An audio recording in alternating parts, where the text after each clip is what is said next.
Hey everyone, Ethan here. Today we are diving into a movie about a ridiculously wealthy and entirely spoiled woman who loses her memory and is tricked into believing she is a working-class mother of four wild boys.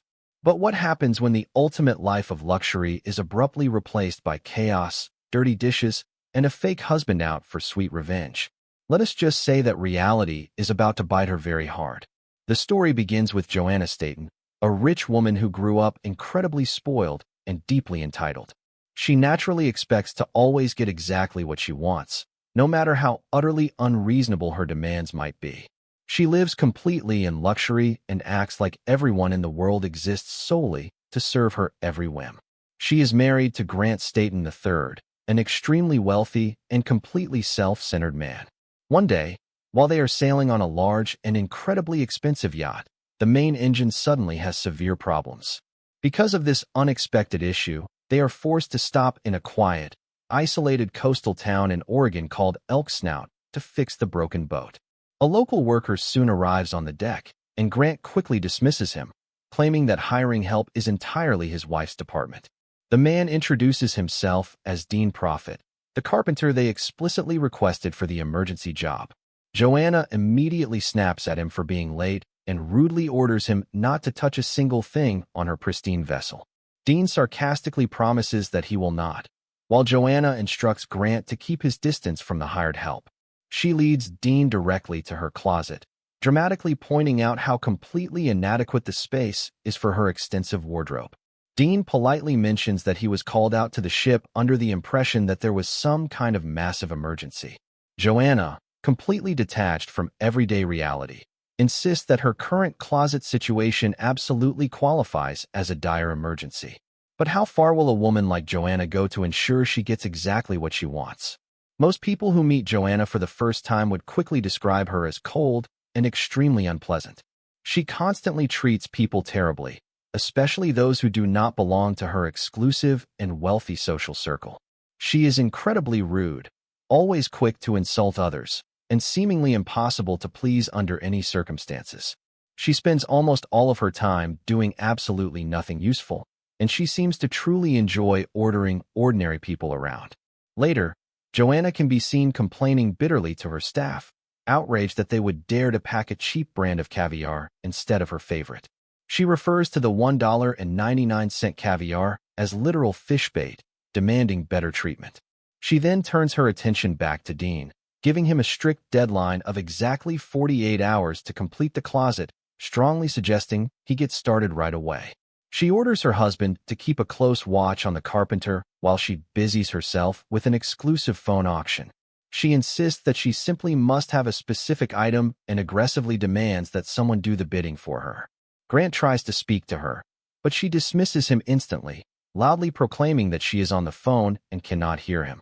After Dean successfully finishes the grueling work, Joanna shockingly refuses to pay him a single dime for his labor.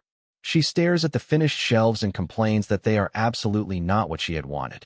Even though Dean put a tremendous amount of hard work into crafting them, their disagreement quickly spirals into a very heated argument. Joanna scoffs at the fact that he built an oak closet, acting as if she should have expected such complete incompetence. Dean, trying to remain calm, tells her that if she truly wants a closet made out of cedar, he is willing to start all over again. However, Joanna impatiently declares that she is leaving and absolutely refuses to pay for what she considers to be his massive mistake. She insists that she wanted cedar all along, but Dean quickly defends himself, pointing out that she never actually asked for cedar. Dean states that this is fine with him, as long as she just pays him the money she rightfully owes him. Instead of paying, Joanna heartlessly orders Captain Carl to start up the yacht's engine, completely ignoring Dean. Later that evening, after another one of their incredibly fancy but utterly uncomfortable dinners, something completely unexpected happens. Joanna accidentally drops her massively expensive wedding ring, and it rolls between two seats on the dark deck. As she reaches down carefully to grab it, she suddenly loses her balance entirely and falls backward overboard into the freezing water. She violently hits the water, screaming out for help while desperately worrying about her ruined hair. Will anyone on the massive luxury vessel even notice that their most demanding passenger is suddenly missing? On a local radio station, a host named Wilbur Budd broadcasts that a mystery woman was recently picked up by the Elk Cove garbage boat shortly after midnight. He reports that she seems to be suffering from a severe case of amnesia. She apparently has absolutely no recollection of who she is or where she came from. The radio host notes that there are absolutely no clues regarding her true identity, making the whole situation a bizarre mystery. When Grant finally learns that his demanding wife has lost her memory, he twistedly sees this as a golden opportunity to finally escape from her. He is completely tired of being married to her and dealing with her never-ending complaints. He boldly lies and tells the concerned hospital staff that he has absolutely no idea who the mystery woman is. He decides to happily leave town without her so he can finally enjoy a carefree bachelor life on his luxurious yacht. Meanwhile, the news about the completely unknown woman with amnesia spreads quickly around town and is frequently shown on local television. Dean, who is still incredibly angry about exactly how she treated him on the boat, sees her familiar picture on the news. Suddenly, he comes up with a bold, clever, and highly unusual plan for payback. He decides to get ultimate revenge by pretending that the wealthy Joanna is actually his longtime wife. He goes straight to the hospital, confidently claiming that the confused woman with amnesia is his wife, whom he affectionately calls Annie. Joanna vehemently rejects him, loudly stating that this missing link of a person is absolutely not her husband. Dean pleads with her, calling her Annie, but she continuously insists that is simply not her real name. He tells the doctor that they have been happily married for 13 long years. The doctor asks if she feels even a tiny spark of recognition, but Joanna firmly states she does not believe a single word. She claims he could just be some random stranger pulled right off the street. To prove his fake story, Dean brings up specific details, claiming he still has postcards she sent him from Okinawa. He notes that he will gladly provide some necessary verification for the hospital staff. He perfectly describes a small, strawberry-like birthmark on her body, which convinces the doctors to release her into his care. Dean's elaborate plan is not just about getting simple revenge on a rich snob. He genuinely needs a tremendous amount of help managing things back at his chaotic home. As a struggling single father, he finds it nearly impossible to manage the messy house and successfully raise his 4 wild sons. Their biological mother passed away nearly 5 years ago, leaving a massive void in their lives. The 4 young boys have grown up entirely without a caring woman's touch or basic discipline. The family house is currently in absolute chaos, and the boys are completely undisciplined and terribly behaved. Dean strongly hopes that by tricking Joanna into thinking she is a mother named Annie, she will do all the housework. By the way, if you are enjoying the story so far, make sure to subscribe because things are about to get even crazier from here. Joanna, now somewhat believing she might genuinely be this woman named Annie, goes home with him and reluctantly tries to adjust to her strange new life. When they walk through the front door, the boys enthusiastically greet her, pretending they missed their dear mother. Joanna looks at the chaotic children and shockingly declares that they are definitely not hers. Dean pretends to be heartbroken, saying he was absolutely sure she would instantly remember her own beloved kids. The boys then present her with a few welcome home gifts, including cheap dresses and a weird baby doll. Joanna looks at the incredibly cheap clothing and refuses to believe this garment could possibly be a part of her real wardrobe. Dean playfully tells her that she has actually lost a tremendous amount of weight recently. When she asks if she was also shorter before, Dean laughingly agrees, confirming she used to be quite short and very fat.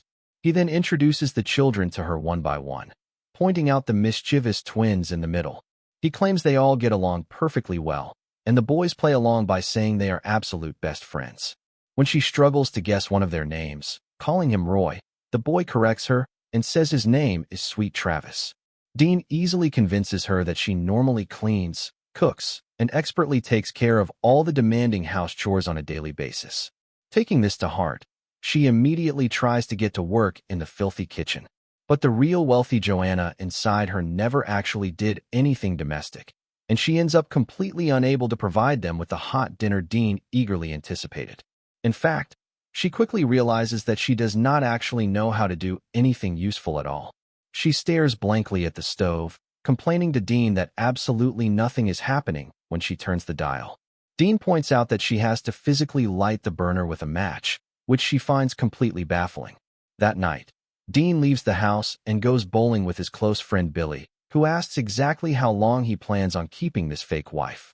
Dean confidently says that the rich woman owes him a lot of money, and she will be strictly working in his house for a little over a month to pay off her debt at a rate of $25 per day. Back at the messy home, Annie cautiously asks Dean about their physical attraction and the overall intimacy in their supposed marriage. She is completely surprised to hear Dean claim that she was incredibly easy to catch, right from their very first date. When she asks about romance, Dean mockingly replies that there was absolutely no romance involved. He completely crushes her hopes by telling her she sleeps on the couch because the main bed is far too soft for her bad back. Joanna is completely lost, entirely confused, and she sadly sleeps on the uncomfortable living room couch. The entire rest of the lonely night goes absolutely hellishly for her, as the loud dogs simply cannot give her a single break. It also begins pouring rain outside, and the neglected house ceiling immediately starts leaking water everywhere. She barely feels warm in the drafty room and decides to desperately grab several large cooking pots to collect the constant drips. It is incredibly ironic how a once ridiculously rich and utterly spoiled woman has lost her memory and is now trapped as a struggling housewife. Late at night, she has a beautiful, vivid dream of being her old fancy self, happily enjoying elegant piano music in a grand room. But her peaceful dream is suddenly shattered when she is abruptly woken up by an extremely loud Dean. He instantly notifies her that she needs to get right back to her heavy daily responsibilities. She groggily complains, saying she does not care if the loud boys do not go to school today. Dean loudly declares that the boss is currently speaking, noting it is 7:15 and time to move. He hands her a massive list of difficult daily chores and casually tells her he will see her later tonight.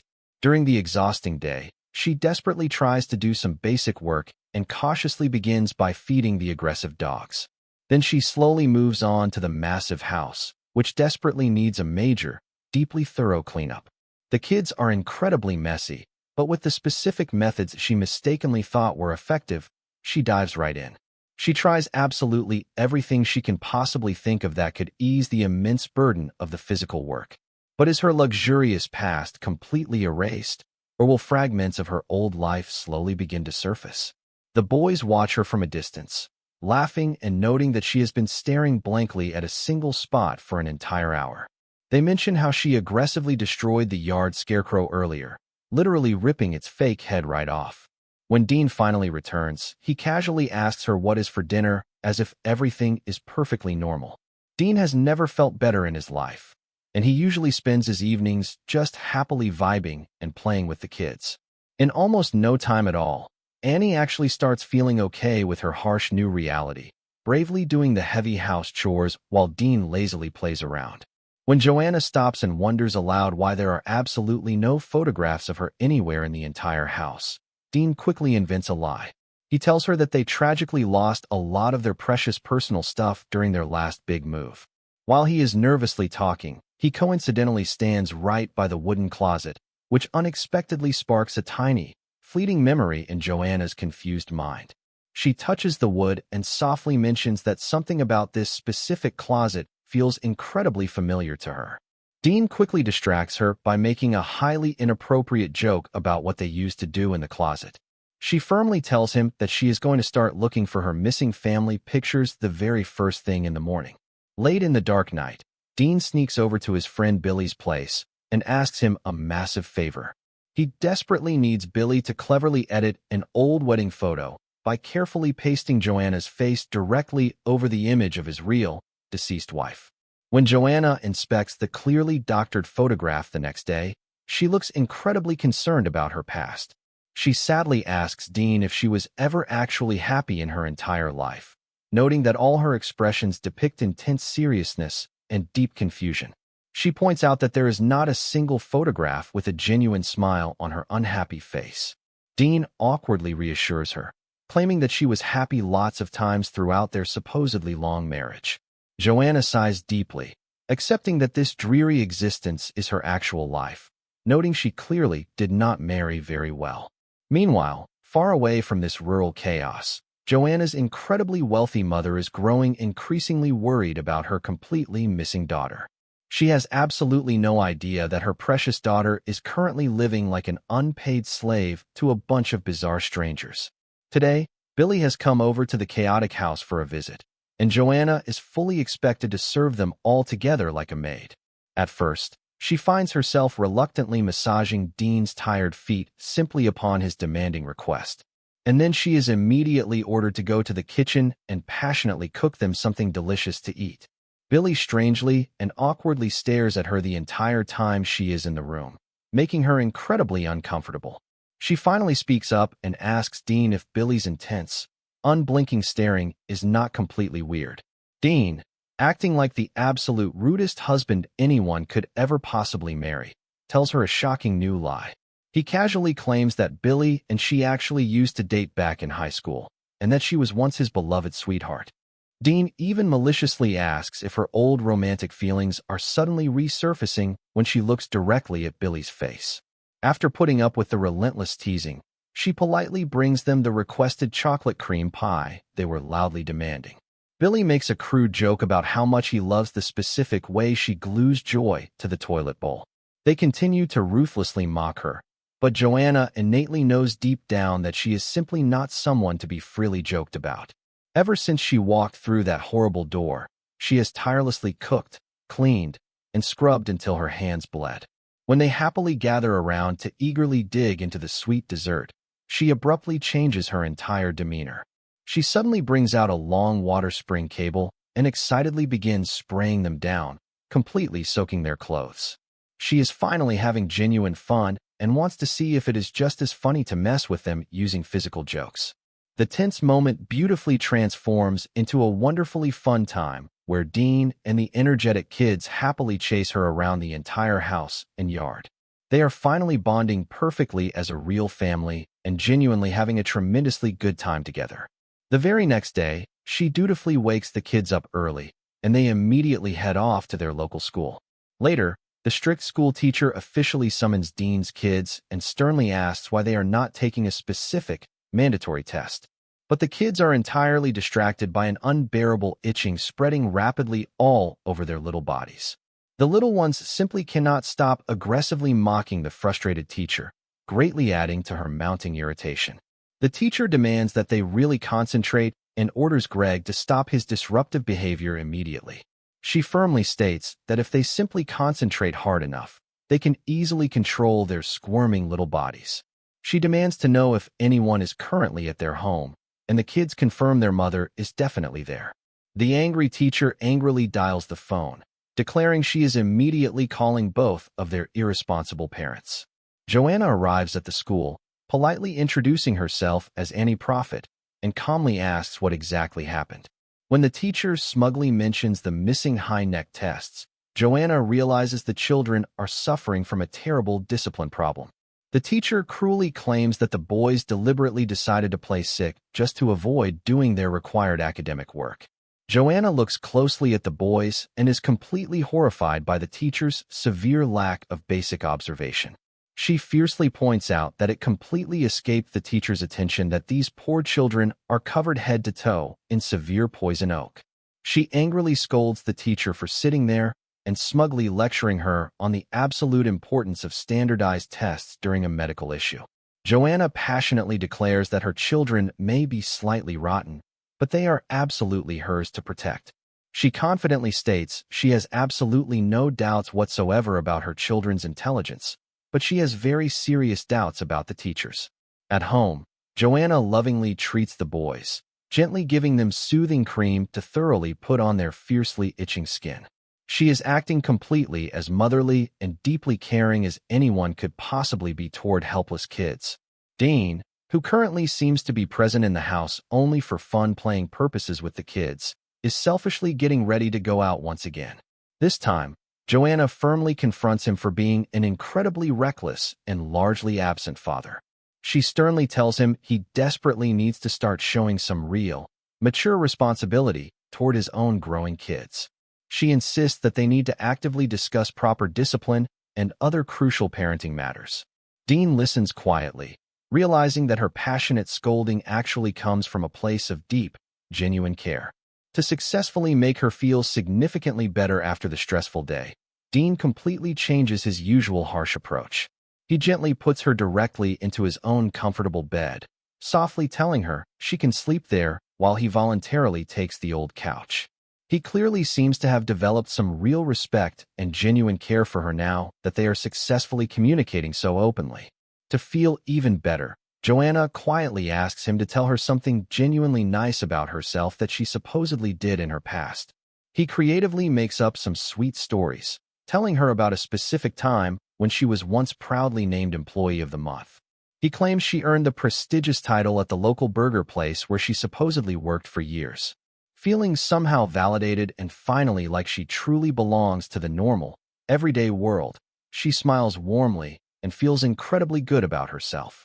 The next sunny day, the happy family enthusiastically barbecues in the backyard, and Billy casually comes over to hang out.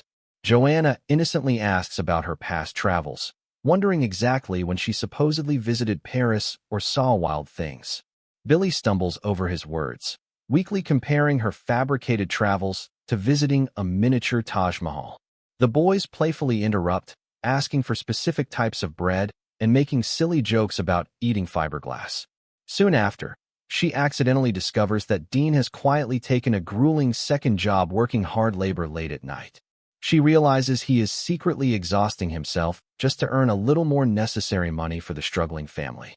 Joanna is completely surprised and deeply touched by his incredible, silent effort to provide for them.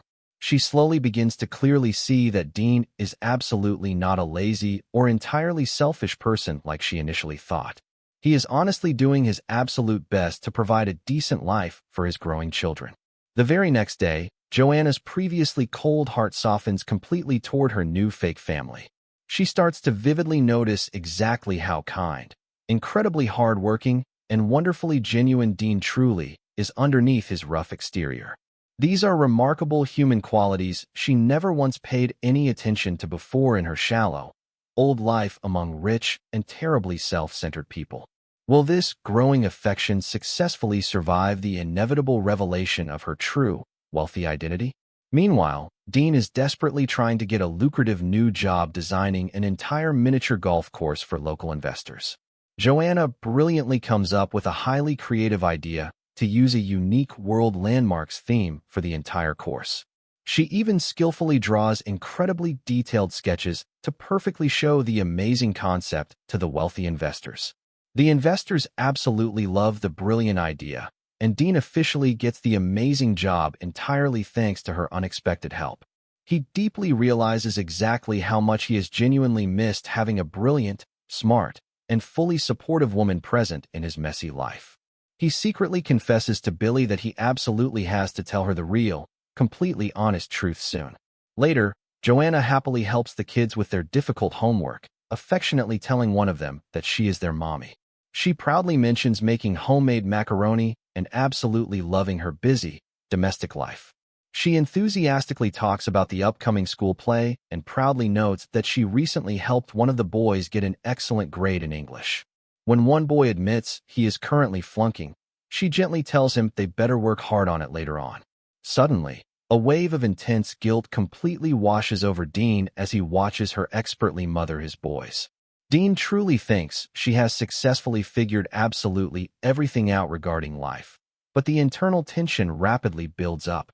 However, he simply cannot bring his cowardly himself to directly tell her that she is not actually his legal wife. He cannot admit that these are absolutely not her biological kids, and that she is actually a massively rich woman who was essentially abducted by a lowly carpenter. Instead of confessing the massive crime, he only weakly tells her that he accidentally forgot her upcoming birthday due to intense stress. To quickly cover his rising panic, Dean rapidly apologizes and eagerly makes up for the fake mistake. He immediately plans a wonderfully fun and deeply romantic birthday celebration explicitly for her. That magical night, filled entirely with beautiful music, endless laughter, and joyful dancing, Joanna finally feels truly, completely happy. As they happily return home together under the stars, she knows deep in her beating heart that she has completely fallen in true love with Dean. For the very first time, they passionately share a deeply romantic and intimate night completely together. They are beautifully celebrating not just her fake birthday, but their very real and rapidly growing true love. Meanwhile, a massive storm is quietly brewing far away from their happy little domestic bubble. Grant finally receives a crucial phone call from his loyal butler Andrew, who informs him of a major development. Under immense mounting pressure, Grant finally decides he must actually act and retrieve his forgotten wife. He reluctantly orders his staff to point the massive luxury boat right back toward the rural town of Elk Snout. He complains loudly about how incredibly boring the rescue mission is and how he absolutely hates getting formally dressed up. He complains that wearing a proper suit makes him feel exactly like a goddamn freak, completely dreading the entire reunion. Back at the rural house, one sunny day, Joanna unexpectedly comes across a pair of extremely fancy silk panties hidden in the car. She instantly becomes very suspicious because the delicate underwear has the specific initials JS clearly written right on them. She immediately considers the terrible possibility that Dean must definitely be actively cheating on her with another random woman. She angrily confronts him, loudly stating that this specific little thing happens to be the absolute #1 cause of sudden divorce in this entire country. She wildly threatens him with an immediate divorce, completely furious at his perceived horrible betrayal. Dean stammers, desperately trying to survive the intense confrontation without completely blowing his massive cover. He frantically tries to clearly explain to her that those specific panties actually belong to her, not some mistress. He screams that her real initials are JS and that they are not actually legally married at all. He desperately tries to finally tell her that she did not bear any of these for growing kids. The kids aggressively interrupt him, loudly declaring that they are absolutely not going to let him completely ruin everything good they have. They passionately scream that they are permanently keeping her because they genuinely like her so much. Dean begs Billy to step in and please tell her the complete, honest truth about everything. He practically screams that the long jig is finally up and he is honestly trying his best to confess. However, Billy simply could not bring his loyal himself to completely ruin the absolute best thing currently going on for his best friend. So instead of honestly telling and finally admitting that she is actually Joanna Staten, the rich billionaire, Billy tells a massive lie. He boldly lies right to her face, claiming that he was actually the terrible one secretly cheating on his own wife. He falsely claims that the fancy panties are directly related to his own secret, illicit affair. Foolish, trusting Annie completely believes his ridiculous words and is massively relieved by the fact that Dean is definitely not cheating on her. Meanwhile, the massive luxury yacht finally arrives perfectly at the quiet Elk Snout docks. Grant easily locates Joanna's whereabouts and quickly shows up at the rustic house in a massively fancy, expensive limousine. Joanna is calmly walking toward the front of the house when she suddenly sees him stepping out. Without thinking, she casually looks at him and naturally says a simple, brief greeting, calling him directly by his actual name. That incredibly simple, completely natural greeting instantly triggers her deeply buried memory. Everything from her entire past instantly comes aggressively rushing right back into her overwhelmed mind. She vividly remembers the massive yacht, her incredible wealth, and her completely miserable former life. Suddenly, she completely remembers exactly who she truly and legally is in the real world. Realizing this devastating truth, she angrily decides she must return to her old, wealthy life with Grant immediately. She looks at Dean with pure, unadulterated disgust, proudly declaring that she has lots of money. She sarcastically thanks Dean for forcibly bringing her to this awful place and completely making her a fake wife. She angrily calls him a sweaty, disgusting carpenter, firmly stating that she absolutely does not belong with him or his kids. She clearly declares that her real name is absolutely not Annie under any circumstances whatsoever. She coldly leaves a heartbroken Dean and the crying boys far behind and completely boards the massive luxury yacht, which is now quickly heading straight for New York. But things absolutely do not feel exactly the same in her expansive, old, luxurious space. She realizes she no longer properly fits into her old, shallow world of endless luxury and completely fake smiles. She sits around her incredibly wealthy mother, who is desperately eager to completely bring her right back to her fancy, detached reality. Her mother claims to know her so well, offering her expensive champagne and casually suggesting they all smoke together.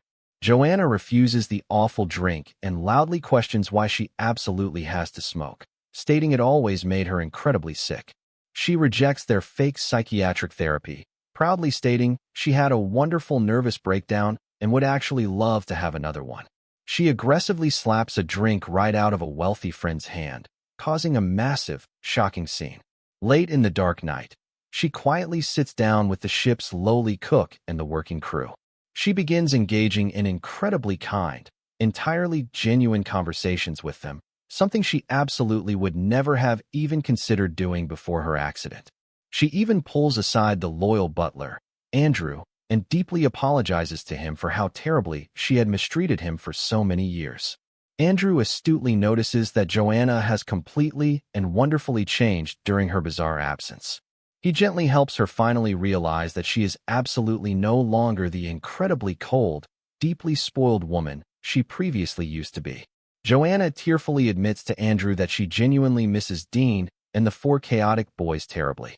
She finally realizes that she absolutely no longer belongs in the completely fake, isolated world of the ultra-wealthy. With a powerful new sense of clear purpose, Joanna aggressively orders the yacht's captain to immediately turn the massive boat entirely around. She demands that they head straight back to the small town of Elk Snout without any further delay. Grant completely loses his fragile mind, aggressively trying to physically stop the massive ship from returning. He desperately fights the captain and Andrew, physically trying to steer the massive yacht entirely by himself. He screams that nobody ever legally leaves Estaten, acting completely unhinged and deeply violent. Joanna looks at him with pure disgust, loudly declaring that she absolutely does not love him anymore. She yells that the doctors definitely should have kept him locked permanently inside the hospital psych ward. Grant insults her horribly, but the loyal crew successfully subdues him, calling him a fat little weasel and pushing him completely out of the way. Meanwhile, Dean is absolutely desperate to quickly stop the massive yacht from sailing completely away forever. He aggressively jumps off his small boat directly into the freezing ocean, safely wearing a bright life jacket. By strict maritime law, the passing Coast Guard boat absolutely must completely stop to safely rescue him from the dangerous water. As the two distinct boats finally get significantly closer, Joanna and Dean beautifully spot each other across the open water. Joanna desperately tries to quickly do the exact same dangerous thing, completely ready to jump directly overboard. But the loyal butler Andrew safely holds her firmly back from the dangerous edge. He then very calmly tells her that he simply cannot possibly allow her to jump into the ocean without properly wearing a required life jacket. She turns around, smiles incredibly warmly at him, politely takes the bright orange jacket directly from his hands, and bravely jumps right in after Dean. Right before diving beautifully into the water, she casually tells Andrew to please let her worried mother know she will simply call her later. Dean happily catches her in the freezing water, passionately telling her he will absolutely never let her go again. He sweetly tells her that she is his beloved Annie and that she absolutely always will be forever. Joanna smiles and happily reveals the incredible truth that the massive boat, all the immense money, and absolutely everything is legally hers alone. In the beautiful final scene, the newly reunited family happily sits peacefully together on the luxurious deck. The four young boys excitedly begin writing their incredibly long Christmas lists for the upcoming holiday. One of the curious boys looks up and innocently asks exactly how to properly spell the word Portia. Dean lovingly looks directly at Joanna and jokingly asks what he could possibly ever give her for the holidays. He notes that she clearly already has absolutely everything money could ever possibly buy in the entire world. Joanna smiles incredibly warmly at him and softly replies that he could easily give her a beautiful little girl. They passionately share a wonderfully sweet, deeply romantic kiss as the massive, beautiful yacht smoothly sails directly into the peaceful, golden sunset. This perfect, quiet moment beautifully marks the wonderful, happy beginning of their entirely new, completely incredible life together. Have you ever wondered what you would actually do if you suddenly woke up completely living an entirely different life? If you enjoyed this incredible story, please leave a comment below and make sure to subscribe for more amazing recaps.